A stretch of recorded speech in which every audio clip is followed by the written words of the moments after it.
Okay, so I just want us to look at this specifically, where we are now having receivables.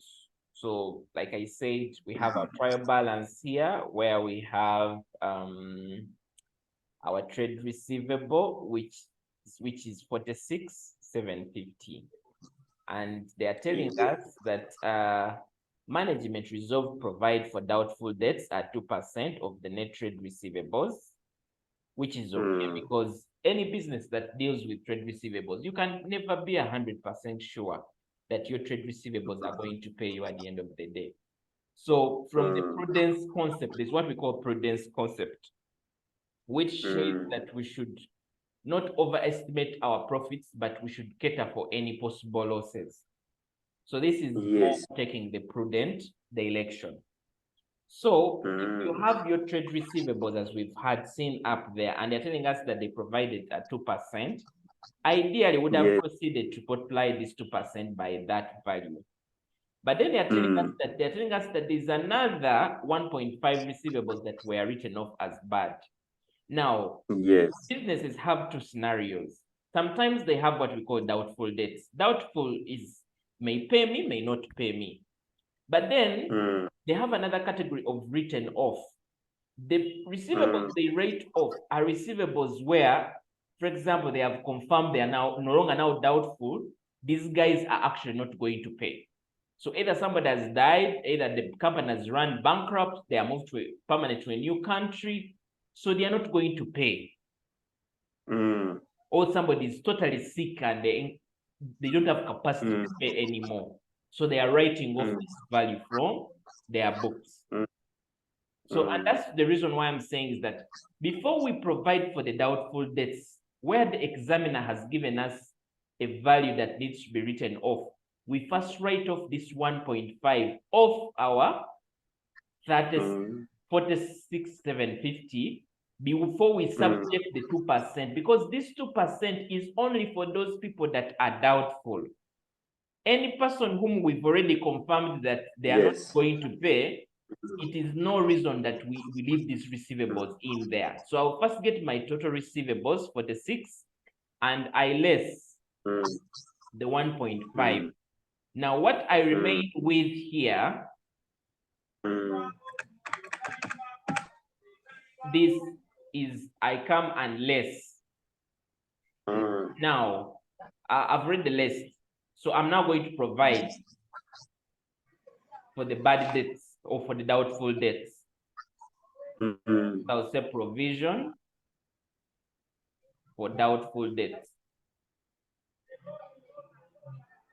Now they have told us that the doubtful debts are being provided at 5%, isn't it? So it's at it is at 2%. So I'll do my 2% times this value, which gives me 905. So this is what I have as my provision for doubtful debts. Now, the double entry for provisions is we debit provisions. We debit bad debts with the 905 and we credit provisions.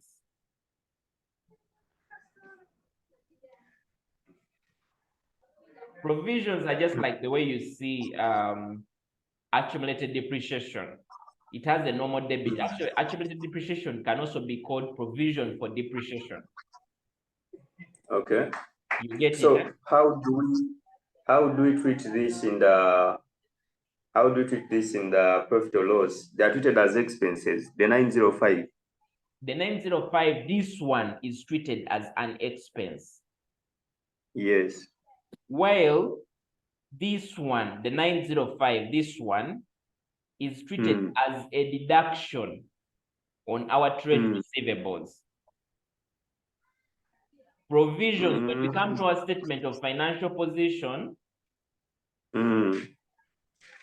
we, under our current assets, we shall rate our trade receivables. Now our new trade receivables value is this 45 to 50. That is what we shall put. Not the 46, it's now 40. And after that, we shall less provisions. Okay. Of 905 to determine our net receivable. The figure was okay. Yes. Which is this minus that. You get it, eh? So this is what we shall do in the statement of financial position.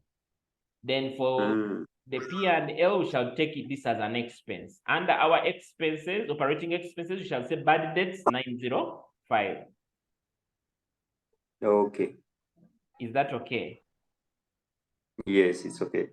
Then there are cases where one of the things that you need to always do is to check and see where there are any existing provisions in the trial balance.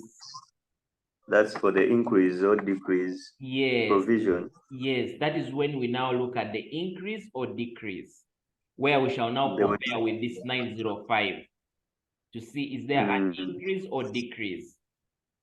Now, in that case, in case there is an increase or decrease, we now don't take this 905, but we only recognize the increase or decrease only. Oh, so we compare the 905 with the other figure. Yes. In the trial balance. Yes. So if it's an increase, we debit bad debts with the increase, then credit provisions with the increase. Oh. If it's a reduction, it is now an income. We shall credit profit and loss as an income.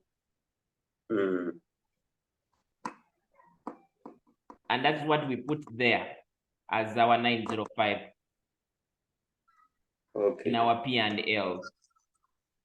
Okay, that's with the difference. Yes, and then we debit, we basically reduce our provision. So we shall debit our provisions in this case.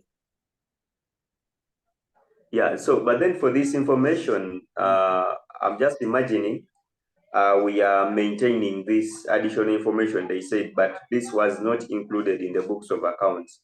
So still we maintain. If we had another figure, we look for either a decrease or increase, and then we go on with that. Yes, we shall do the same thing, sir.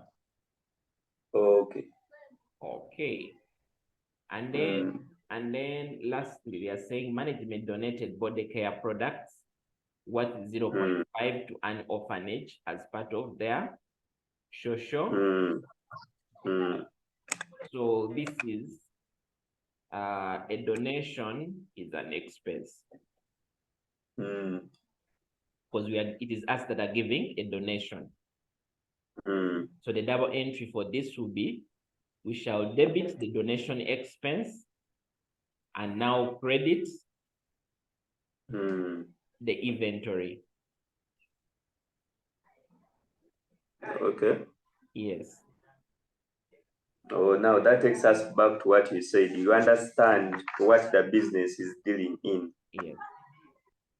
So that's inventory. Yeah. Because now for me, if I had not understood what this is dealing in, I would have even put cash instead of inventory. It's inventory. Yes. Kali, just want to end this here. Try out the question and then share your result on WhatsApp. Then I'll look at it, but it should be able to work out. And in case of any question, you can also drop it there. And okay, that's okay. So